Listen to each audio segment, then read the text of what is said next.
Meron pang hindi sana makarating pero pinilit pa rin na pumunta dito ngayon. Maraming salamat sa oras ninyo at sa panahon na ibinigay ninyo sa akin ngayong hapon na ito and to break bread with me.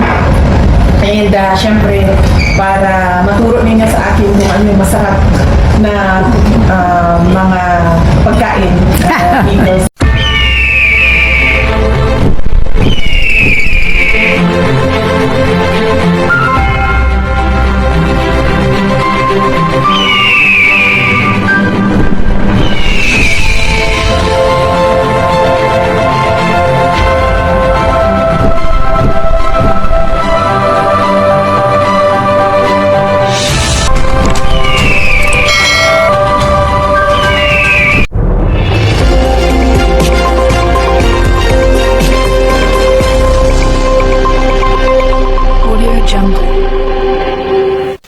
Gandang umaga po sa lahat, sa ating mga viewers po natin. Siyempre, this is Kuya Baben.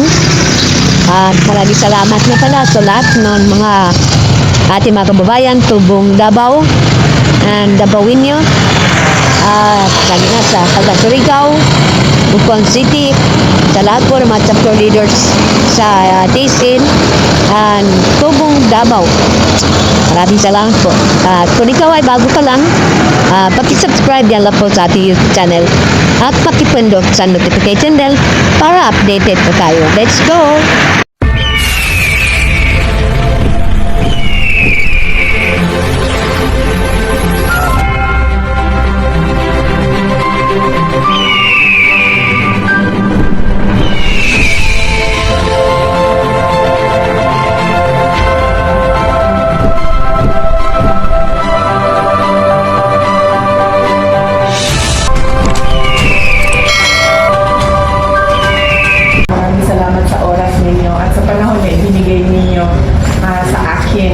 Ngayong hapon na ito and to break bread with me. And syempre, para maturo ninyo sa akin kung ano yung masarap na mga pagkain dito sa Germany. Schnitzel. Maraming salamat sa inyo. At malaki ang utang na loob namin sa inyong lahat, mga kababayan namin, sa pagkakataon na ibinigay ninyo sa amin ng paglingkod sa ating bayan. Simula sa aking ama, si former President Rodrigo Duterte, hanggang sa akin ngayon, nandyan pa rin buo, mainit at matibay maisog yung suporta ninyo sa amin at ang aming pamilya. Kasama na rin ang aking mga kapatid na si Baste at si Paulo. At nagpapasalamat ako. Marami sa inyo, sigurado ako, gumagamit ng sarili ninyong pera para tumulong sa ating mga kababayan na naghihirap doon sa mga probinsya ninyo. Nagpapasalamat ako dahil hindi din kaya lahat ng ating mga local government, ng gobyerno natin. Nandiyan din kayo. You are blessed and you are sharing your blessings with our kababayan. Kahit wala namang nagsabi sa inyo na tumulong kayo sa kanila, pero nagbibigay kayo sa mga kababayan natin na naghihirap. Kaya maraming salamat sa inyo.